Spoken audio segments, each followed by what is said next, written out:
I'm your Professor Mike, as you know that. Welcome face-to-face students, welcome to all my online students as well for our final guest speaker appearance. And this is one that I've been looking forward to. Well, they've all been great, but a little more than others because your guest speaker today is a Fanshawe grad, was on the OCMC team, was in my web design class, was an awesome student actually. I'm pretty sure he got an A+. And he is also now teaching a course at Fanshawe at the downtown campus.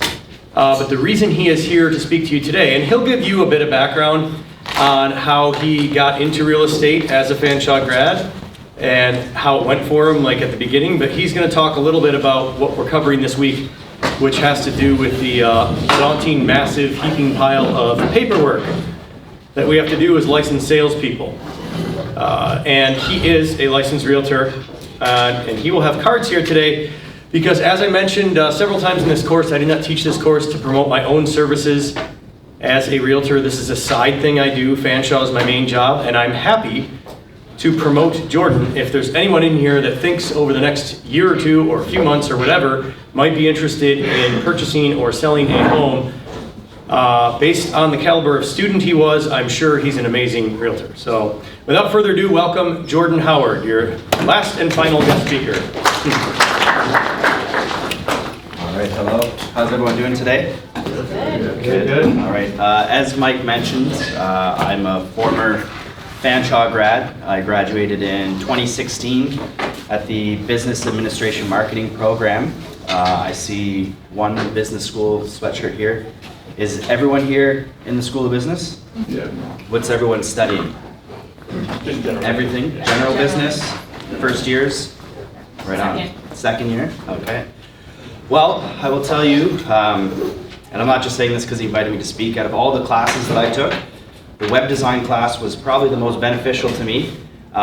One, because once you get out there and you start realizing people in business have no idea how to make a website, and so I was able to make a little side hustle off that and make some money and do a little bit of freelance digital marketing work. Now I also had a job I got a job at Voyager Transportation right out of graduating, and then we helped rebrand and do Voyago. Then from there I went on and worked at 3M for a little while, doing contract work, working in their sample warehouse. And then on top of that, I kind of took a job at Green Earth as their digital marketing coordinator and was running all of their stuff. And then unfortunately they kind of closed. I saw that the ship was sinking there, so I got out. But one thing that always was kind of in the back of my mind, even when I was a Fanshawe student, was getting into real estate. It's something I've always been interested in, mostly because I have a 20-year background in the restaurant industry, bartending and serving and managing. And they are somewhat similar in the sense that your hours are weird, so you're working all the time, but it's kind of at your own, you dictate your own schedule. So for me, Wednesdays today is typically my day off. So I tend to fill my schedule throughout the week and just protect my Wednesday. Hours, I'm just trying to think here. I'd be surprised if you could actually put a number on hours. Yeah. You'll have 10-hour weeks and 90-hour weeks back to back. It's the weirdest thing. Yeah, so like for example, yesterday, I had a bunch of showings after my office time. So we do 10 hours a week in the office. So Tuesday, Thursday, we work from home. And Saturday, we go into the office as well. So it's kind of, you can make yourself as busy or as not busy as you want. It really depends on how much you like money. For me, I like money, so I'm willing to work lots and many, many hours. I work at a very unique brokerage where we are very digital focused. So we do have lots of paperwork, but I have a virtual assistant that essentially handles 3/4 of my paperwork for me. The only thing that she can't do is FinTrack, which is financial stuff where you essentially like just make sure that everyone's identity is who they are, who they say they are, and she also can't do receipt of funds. So everything else, she handles all of my paperwork. So I don't really get the craziness of paperwork that Mike probably has to go through. It's a unique place to work in terms of it is very digital focused. Is anyone here actually really thinking about getting into real estate? Yeah. Why do you guys want to get into it? Well, kind of like you. Like, I want to make my own hours. I'm also, it's not like a primary, like, I don't know yet, right? Still debating whether or not I'm trying to get convinced. Making my own hours, and depending on how many hours you do put in, you can make that much money, that much more money, right? Yeah, so absolutely. it's kind of based on yourself and how For much sure. you make. Yeah. What about you? Why do you want to get into it? More or less the real estate investor type deals. Yeah. So like, one thing for me is retirement, right? Yeah. All those places that I was working at that I mentioned before, not one of them offered a pension, any sort of retirement savings plan. I mean, 3M does if you get in there full time, but I was strictly on a contract basis. So for me, I want to retire at some point. What a better way than to have rental properties. That's kind of my retirement goal. So I think it's a good thing. What about you? Why do you want to get into real estate? I like the aspect of it that what you put in is what you get out of it. Yeah. Like you, I've worked in hospitality for 6-7 years. Okay, so I cool. understand the hours. And Yeah, everything like that too. absolutely. Everyone needs a house, so there's always demand there for it. So. Big demand for sure. Yeah. Anyone else thinking of getting into real estate or interest them at all? No? Well, end game is to have rental properties as Yeah. well, but So I don't you want kinda- to deal with any of it. Yeah. I want to sign my name on the end. Yeah. So anyone here want to be a business owner? Yeah. Okay, well, that's me as well, and that's another reason why I got into it, because, I mean, it's like having your own business, but without huge overhead costs, I find. I mean, why I'm given, typical commission split is 60-40. Is that what yours is? Like, at the entry level one, is that like a 60-40 split is what you guys do? Not quite. We're a little different. It's 25% for the first 40 grand, and then it goes to 5% for the next 60, and then it goes to nothing. Oh, It's a really good split, but There you I was able to carry that through from another brokerage. Ah, Yeah. okay. Right. So that's, It's not your typical set of splits. Yeah, so I have a bit of a higher split than Mike does, but it works for me, for someone who's new into the industry. Also, one thing that's kind of really good about the place that I'm working at is we have a lead generation system. So not many other realtors or real estate brokerages offer that. So I'm given around 50 leads a month that are all done through online. So they're quote unquote what you call warm leads. So they've gone in and filled out information about what they're looking for, and then you kind of follow them along the sales process. So I picked this because one of the virtual assistant, and they do a lot of stuff for us. Like, I mean, I could message her right now and ask her to make me dinner reservations, and she would. And so it's just nice because it allows me a lot of free time, so I can spend more time with my family. The other reason why I picked it is because of the lead generation system. So I went to a couple other brokerages and said, hey, like, how are you going to help me get sales? And essentially what I got was, run and grab me coffee for a few months and I might chuck something your way. So I wasn't really liking that, and I talked to a couple other places, and I just felt very nice what this place was offering because it was very digital focused. So I like the fact that everything is online. So DocuSign, that's how we get people to sign all of our stuff. I mean, I don't know, the virtual assistant it's a game changer for me. I don't know what I would do without the virtual assistant. So I'll give you an idea. I had a listing a couple of weeks ago, and I was priced pretty below average house prices to draw a lot of attention. Well, I had 25 offers on that house, and I was having to field everyone sending me offers, sending me phone calls, sending me emails. I had people looking to submit offers through me without agents, which can be a bit of a gray area if you don't do your due diligence and check their ID. Make sure that they are who they say that they are, because there's a big business of fraud in real estate. It's good for money laundering. I mean, I've never had to deal with it, but I'm sure lots of people have. Have you, Mike, ever had any questionable questionable buyers? I'm not sure yet. You're not sure yet? No, I haven't.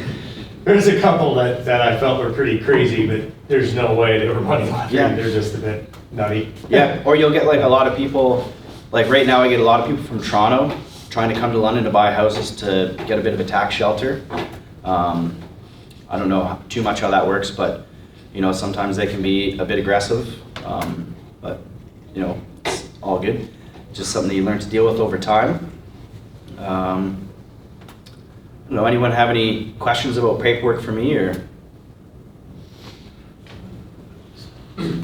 More so a question about the virtual assistant. Yeah, for go ahead. Is that based in Canada or is that overseas? No, overseas. Okay. Yeah, so her name is Sheila. All their names are Sheila just for ease of Right. use. We have 7 total, Okay. so they work 7 days a week, 12 hours a day in shifts. And they're paid very well. They're paid apparently about what like a dental hygienist would make. So they're paid well. They do a lot of work. They get bonuses. They're treated well.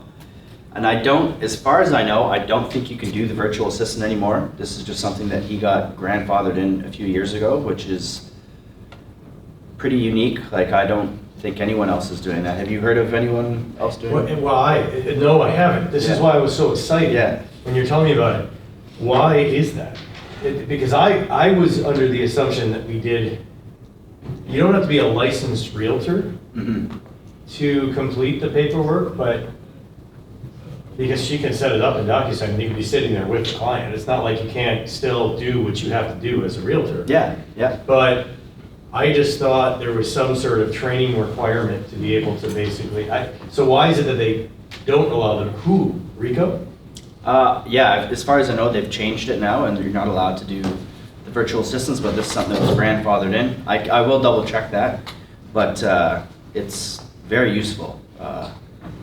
They have access to, it's called Matrix, which is like our system, so they can go in and check stuff for me. And even like if I'm with someone and they say, hey, I want to check out these properties, I can just send Sheila the properties, and she'll put them in a showing time for me, which is what we use to check, to book showings for houses.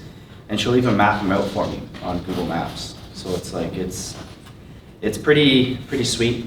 I have no idea what I do without her. I don't know if you mentioned it, but who do you work for? Who's your? Oh, I work for Oliver and Associates, Team Glasser. Okay, so there's a bunch of cards here, you guys can take them. We do offer an internship program as well, so that was actually how I started. So I started just kind of working the phones and making the calls to people, and whenever someone was ready to go to a house, you send them off to a licensed agent, and when they buy, you get $1,000. So you get $1,000 paid once you're done. I had about nine people go through, so some of them are still looking at houses and haven't closed a deal yet, but we've got a guy at our office that closed 6 deals through his internship, so that paid for his license and then some. So there is opportunities there. I will say, if anybody is interested in taking the course, grab a card. When you register, shoot me an email, and I'm sure we could probably at least get you in for an interview for the internship. Works good for me. I don't know anyone else that is offering what we're offering. Even like I have friends that have gone through the process and working with other places, and even with speaking with them, it's not that they're not successful, but they don't really seem to have any sort of path of what they're doing. They're kind of just showing up, following someone, and hoping that they get sales out of it. So do you remember Walter? Yeah. Walter Blond, he's doing commercial right now. Oh, no way, cool. Yeah, so he's actually doing pretty well, but Nice.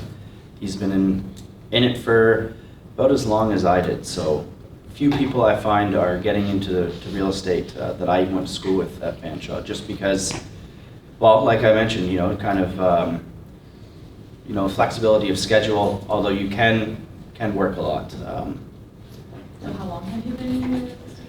Just over, so I started last September, and I've been licensed for about 3 months now. So, not too long, so I'm very new.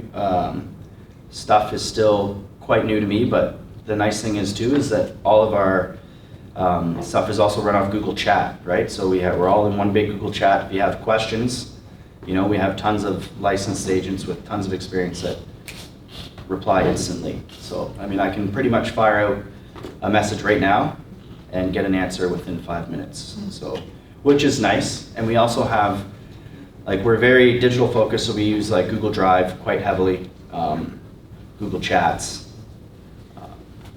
Yeah, pretty much. And I mean, you still got to get out and do, so I do like prospecting every day, every Monday when I'm done at Fanshawe teaching. And then I work at the restaurant at 6. So from 11 till about 4, I'll go out, grab coffee with someone, hand out some business cards, and just try and prospect is what we call it. Yeah, but it's important. I find in real estate you got to do a lot of stuff that seems like it's not going to go anywhere, but will pay off eventually, right? So I mean, the work you put in now, so I'm putting in a lot of work right now in the slow season and qualifying people and making sure so that in the springtime, when they're ready to buy, we're good to go, right? So it's like, I feel it's about 3 to 4 months, I feel, before you see any real payoff, but payoff can be pretty good. I'll tell you, we had one guy in our office last month sell $2.3 million worth of real estate in the month of October. So pretty good. It's a pretty good commission check. That's a year's salary. Yeah, that's a year's salary. So it's about 50 grand before tax. So I'll be honest, I didn't even make 50 grand working at 3M for a year, and I was working like 40-hour work weeks. So it can be good. I think you got to be organized. You got to be on top of things. We're always like, I mean, I live and die by my calendar.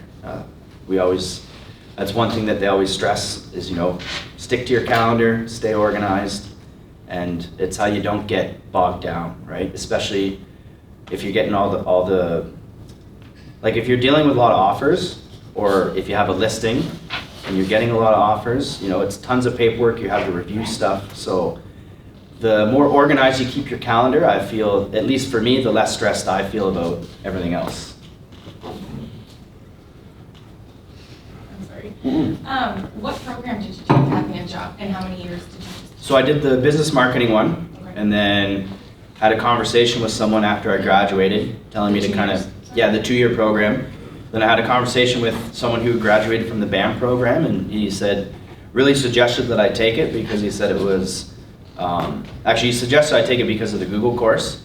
And I was like, all right, yeah, I'll take it, seems good, because I wanted to get into the digital marketing field.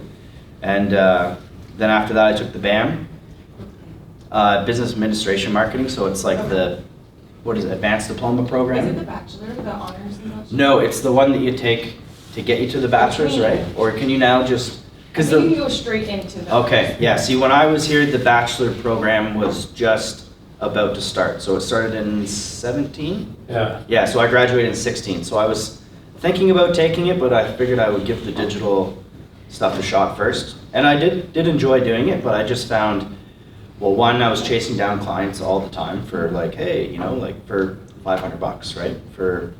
And to me, it was more of a hassle to chase them down than to maybe just focus on something else. So I don't know, like I mentioned before, with me working in restaurants for all those years, it kind of just seemed like a good match for me, real estate. And I was always kind of interested in it before.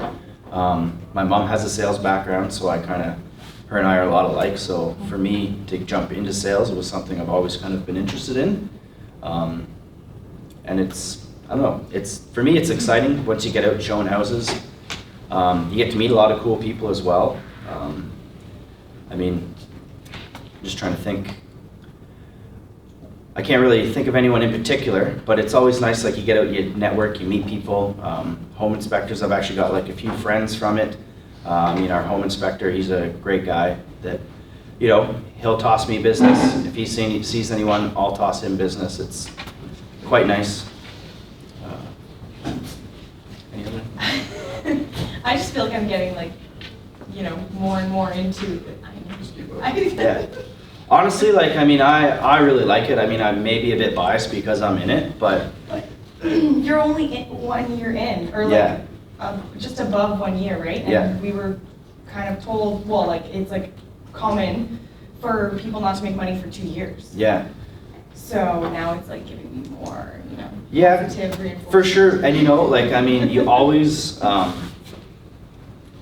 I have other avenues of income right now until real estate gets up and going. So I bartend, I teach, you know, I may even drive Uber for a bit. Just anything to kind of fill those gaps until you make it. My broker says that, you know, you should treat real estate as a 4-year degree, right? So you're kind of really just learning the ropes for like the first 4 years. You'll encounter a lot of things, and then once you hit like that 5th year, you'll really start seeing things blow up. That's not to say it won't happen sooner. I have a guy in our brokerage. It's, you know, he's been doing it for 1.5 years. I think he made about 75 grand last year, so that's pretty good. I mean, I don't really know any jobs that pay 75 grand coming right out of school within a couple of years. I mean, I'm sure they exist, but I've never encountered them or heard about them at all. Anyone else have any? Yeah. Okay, so if you didn't have this virtual assistant, because this is pretty unique Yeah. to a broker, but you did have DocuSign, like Yeah. that changed my time consumption with paperwork, but it's still, how long would you say it would have taken you to put your first deal together? Did you have to do it Oh, yourself? Just the paperwork? I did the paperwork myself because I want to use the assistant, but I also, to me, it's more important to know how to do it because she's done at 9 o'clock at night. So my first deal closed, like we firmed up the offer at like 11:45. So she wasn't there. So you got to know how to do the stuff, and you got to use Sheila to your benefit. So if you're working, like if you're out with clients, just pass it off to her. She'll do everything. She'll draw the paperwork for you. She'll email everyone in DocuSign. She'll even chase people down for feedback on showings. It would have taken me hours to do the paperwork. I would have been calling someone, getting them to, hey, does this look okay? Does this look okay? Whereas she was actually like, okay, no, you've got to do this. You've got to do that. Make sure they sign this. Next time, do that. So it's good. She's a good reference point for you as well. Yeah, I don't know. I can't praise her enough. Like, it's. You guys need to understand, this is quite unique, and that's why I wanted to have Jordan come and speak. But it doesn't mean you can't find it anywhere else. I'm sure there's other places that have something like this, and there are offices with higher office fees. I do have office fees. Yeah. And I can make use of my office staff to do some of this stuff, but they're usually too busy to do things at that kind of rate. Like for you to just say, hey, do this, and it's done like a few minutes later. And one of the big benefits, and I'm sure you will start to feel the pain of this, is that I think I mentioned to you guys how many deals I did last year. It was insane. And to have that and do fan shop at the same time, it was just insane. But that doesn't count all the deals I wrote up that didn't firm up or go anywhere. You still had to sit down and negotiate and write all that stuff down and write it down. You do it digitally, but even that takes a lot of time. So if that's offloaded on someone else and the brokerage is paying for that, there's an argument to be made that your crappier splits, No. might very well be worth it because you might sell an extra couple houses. Now I probably did just as many write-ups that didn't end up going anywhere that I did deals. And how many deals was that? Over 50. And I have no partner, okay? And that's not normal, all right? And I was able to integrate some of this into my keeping up with my courses at Fanshawe and all the new social media stuff I was doing, but I immediately stopped doing my social media, hired somebody to do it. I had my wife taking messages for me, which she absolutely hates because she doesn't know how to answer questions about real estate, even though she used to run a financial office. I think she could totally do it, she just doesn't want to work with me, which is probably a good idea. So this situation is just an example of how one brokerage might handle it. But you acknowledge, like, when you're doing it yourself, it's just like you're sitting there going, and for someone that does this constantly, they don't miss things, right? So if I haven't done a deal for like a few weeks, which happens all the time, I might forget something, and then I'll be like, oh shoot, I gotta go fix that really quick, and it happens, right? And even for me, and I'm very anal about paperwork. So yeah, that was a great answer. You still need to know how to do this stuff. Yeah. So it's not like you're gonna be able to just completely blow off paperwork if you go work for a brokerage like this.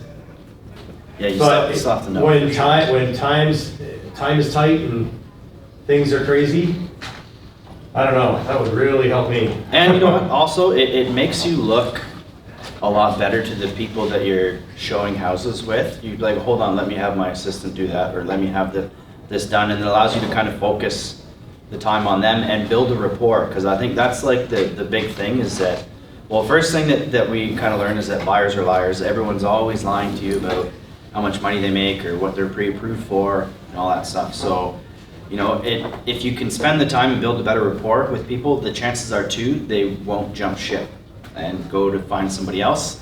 You know, I'll give you an example. I had someone that I was talking with and they're like, oh yeah, like we want to go out and look at houses. And I'm like, perfect. So then I called them to confirm that, hey, like we're gonna go check out houses. They're like, oh, we just bought a house. I'm like, oh, lovely, right? Happens So to me all the it happens all the time. So that's the one other thing too I like about the virtual assistant. It allows me to like get more face time with the clients, like when you're working. So like I have, for some reason, a lot of people from Toronto are coming down to buy houses, probably because it's affordable. But you know, if you can spend the extra time with them and like, hey, you know, like let's go grab a coffee and we'll talk about, you know, stuff that we looked at. I just find it's a lot better as opposed to be like, hey, I got to rush and go drop the paperwork, right? I can have her drop the paperwork while I'm having the conversation. It normally takes about 30 minutes actually for her to draw up the paperwork and fill out all the stuff. And then she sends it off, I sign it, they sign it, good to go. So it's very, very useful. And then, but you know what though, I don't know. There could be other brokerages that do that as well. The other thing that they do is they run my social media too. So they do 3 posts a week for me. Yeah. So they run. I pay a lot of money for that. Yeah. So I pay $500 a year for it. So it's $560 a year. Hey, Yeah. zip it. They do 3 posts a week for us. I'm lucky. My broker of record, his wife is actually like a digital marketing. She's in our office, so she handles all of that as well. She owns a company called Track Marketing, so she does. Her and Sheila kind of do all of our social media posts. You know what? I know how important social media it is in the industry, but for me, I just would rather spend my time doing other things, learning real estate, and then once I get a little bit more comfortable with real estate and feel like I'm better at the paperwork and everything else, then I might start doing my own stuff and coming up with a lot of my own content. But it's nice that, you know, for $500 a year, she'll do 3 posts a week for me, and then you can kind of fill in whenever else you want. And they do them on Instagram and Facebook. So, I mean, Lead generator. yeah. You said, okay, that comes with the system Yeah. as well? Yep. So you have to pay your brokerage, right, to go have a, what's it called, office space, office? Yeah, so it's a 60-40 commission split, which Oh, I see, that's why. it is, yeah, it is a bit high, but to me, it's worth it. And you can always, like, you can buy a better split, right? Like, and there's also a cap. So I think once you've sold 12 homes, you get to keep all your commission. So I had a guy in our office hit his cap in April last year, so. And when does this year start? I think it's October, I think is when they start, the new fiscal year. So he hit his in April, which was nice. I don't know, you know what, the place that we work at is pretty good. I mean, we do lots of activities together, which I don't know, which is what I kind of like, you know, so we do, I don't know, we have like foosball tournaments, we have like a putting green in the office, we do NBA Jam tournaments, we go to Blue Mountain twice a year, paid. No, it's fun. Like, I mean, it's a fun career. You get out of it what you put into it, right? So for me, I'm kind of all in. I mean, I like doing all that stuff, so I get a lot out of it. We have guys at our office that don't do that stuff, like that don't do the foosball tournaments and NBA Jam tournaments and stuff like that. But I mean, they're still making money. It's just kind of what you choose to get out of it, right? Mm-hmm. But I think the big thing is, I like to think we get pretty good support. Like, I mean, I can ask questions. Virtual assistant's great, and the lead generation system. So that's essentially the website that we use is londonhomesearcher.com. So when people sign up on that, that's how we get the leads. Right now, it's a bit slower for leads. Excuse me. So for example, like on Tuesdays, I normally have about 8 leads to call for people that that have signed up for the website. So, to give you an example, like last week we had someone register on Tuesday, they went to look at houses on Wednesday, and they bought one on Thursday. So, you know, I bet you she spent maybe a total of under an hour with that guy. That's not normal, but that does happen. It does Sold happen. those. Yeah, it does happen. It's not normal, but it does happen. It does happen, and you know what the thing is too, like you get people all the time that are looking to buy. Like I'll give you an example.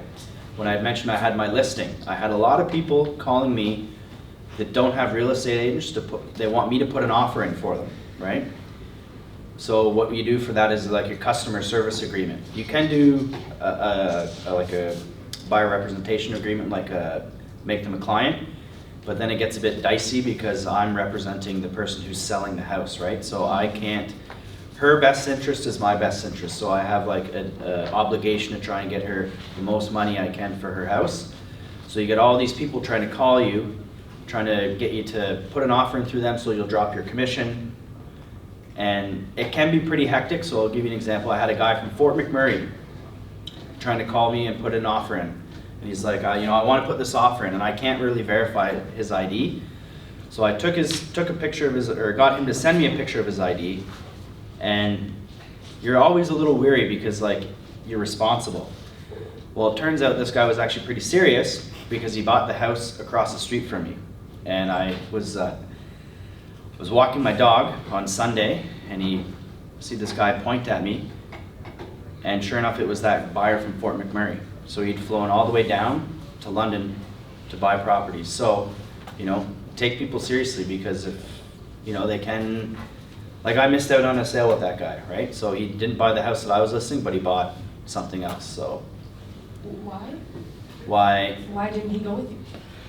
Well, I put an offer in through him, but I didn't, it wasn't accepted, right? So I had like a customer service agreement, right? So if I would have had him on a different agreement, right, I could have maybe got him to buy a house for me later on down the road. So I don't know, it's just kind of a freak example. I've never, I was telling people about that, and it was pretty. Did you go up to him and talk to him? Oh yeah, I went up and talked to him. Yeah, he's here for the week, and he's, you got to be careful, right? Because now because he's already bought a house, he's probably got something signed with another agent, right? So if he signs with two, right, you'd have to fight to get your commission for that. So it can be pretty cutthroat as well, even within your own office, it can be cutthroat. So, I mean, my office is pretty good, like we're kind of split up into teams, but you know, you always have to be aware of people you work with as well. Do you find that at all, Mike? Like A little bit. a little bit, yeah. Everybody works for themselves. Mhm. It's nice when colleagues try and work together, but everybody works for themselves. I just had a situation where a realtor in my office, he promised me, because I had this buyer that just hadn't made it down, that he would let me know if anything was going on with the deal, with the listing. That's all he had to do was let me know. Works in the same office as me. A guy finally says, okay, I'm ready to come down and book a showing. I'd already shown it, we'd already made an offer. So it wasn't like we were just cursing, we'd made an offer.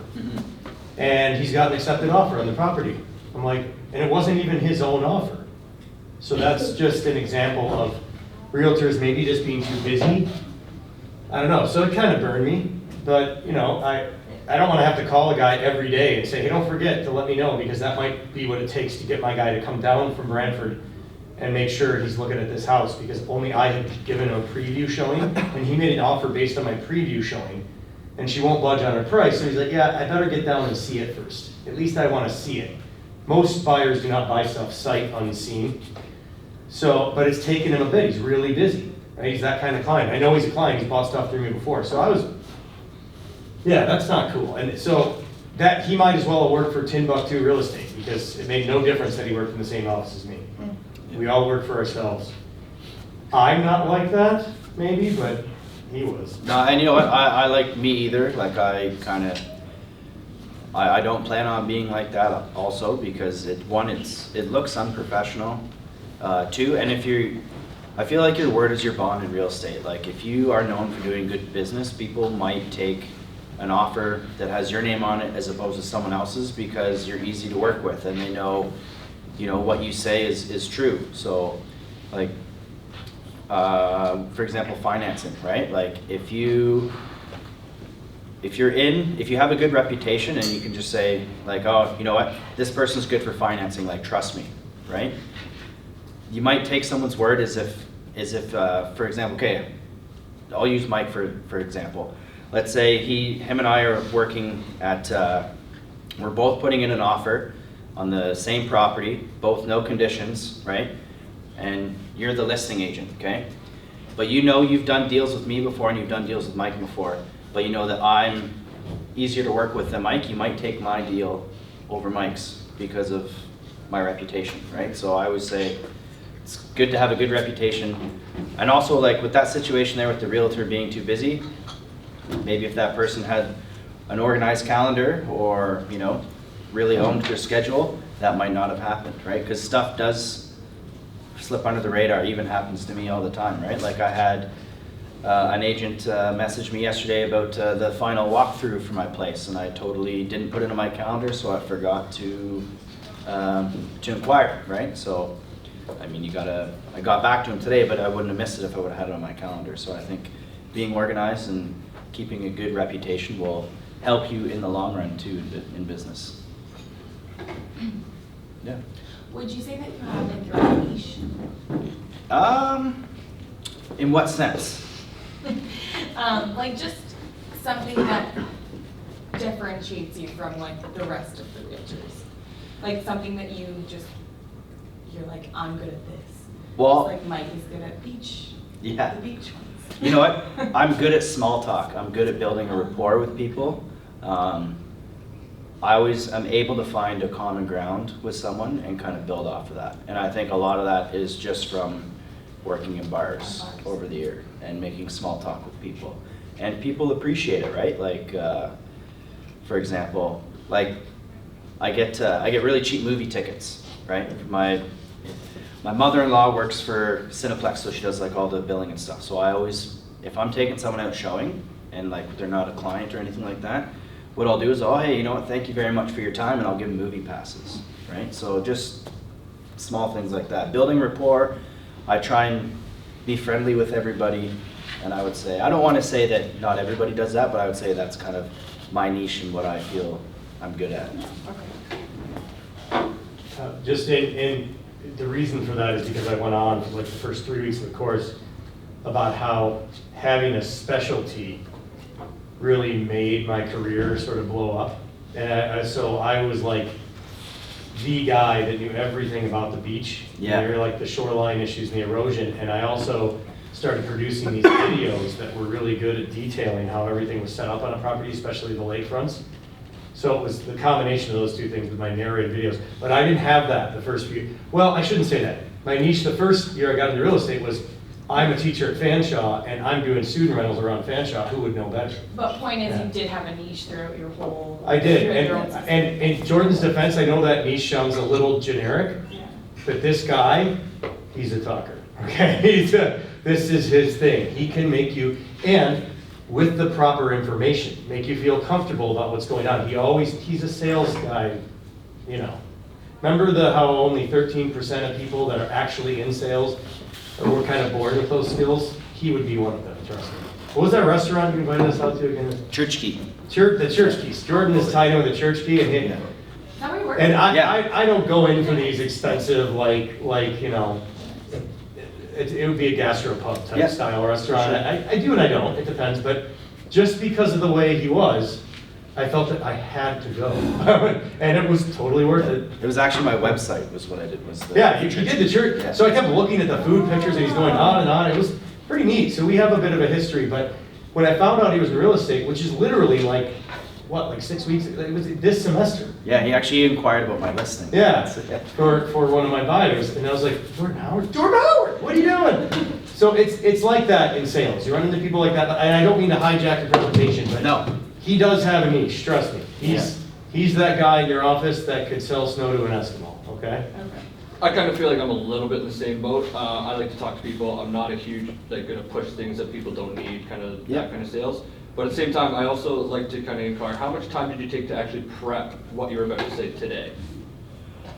Truthfully? Yeah. None. Exactly, okay, that's exactly what the answer that I needed, yeah, because I'm the same way, I never, like presentations, I'll have a list of points I want to hit, but it's never a script, I never time it, I just fill the time with talk. Yeah, and that's just it too. Like, I mean, there's a few things I wanted to touch on, but Yeah. nothing was really scripted. Right. Kind of just, I'm passionate about it, so I don't find it too difficult to speak about. Right. Yeah, and the other thing too is like the restaurant. It also you're able to hand out cards, and like I meet a lot of people who are like, hey, I'm looking for a place, right? So, you know, just in the past like few months, I've handed out a couple cards to people, well, 2 in particular, that within the next year, they're like, oh my God, yeah, like I'm looking at buying a place.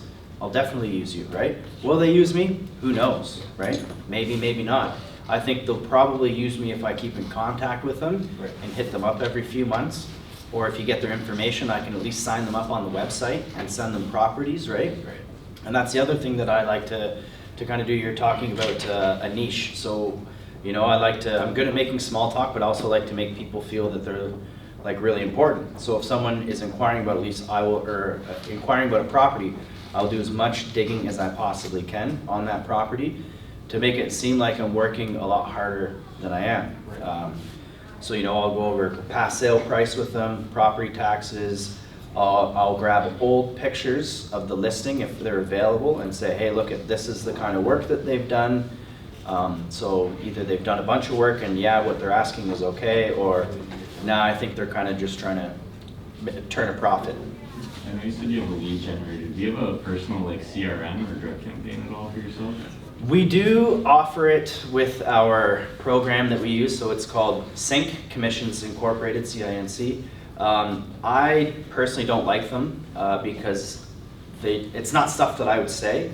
So we have like behavioral messages that we send out to people. So let's say someone signs up and within a couple minutes of signing up, they favorite a couple properties. Like I think I have mine set to 3. So if they sign up and they favor 3 properties, I'll shoot them off an automatic text message that says, hey, look, I've noticed you've done this. And I'll also get an email, right? So then when I get the email with the behavioral message, I'll call them right away and say, hey, look, I saw you were looking at this property, you know, can I grab any more information on it for you, or would you like me to set up a showing?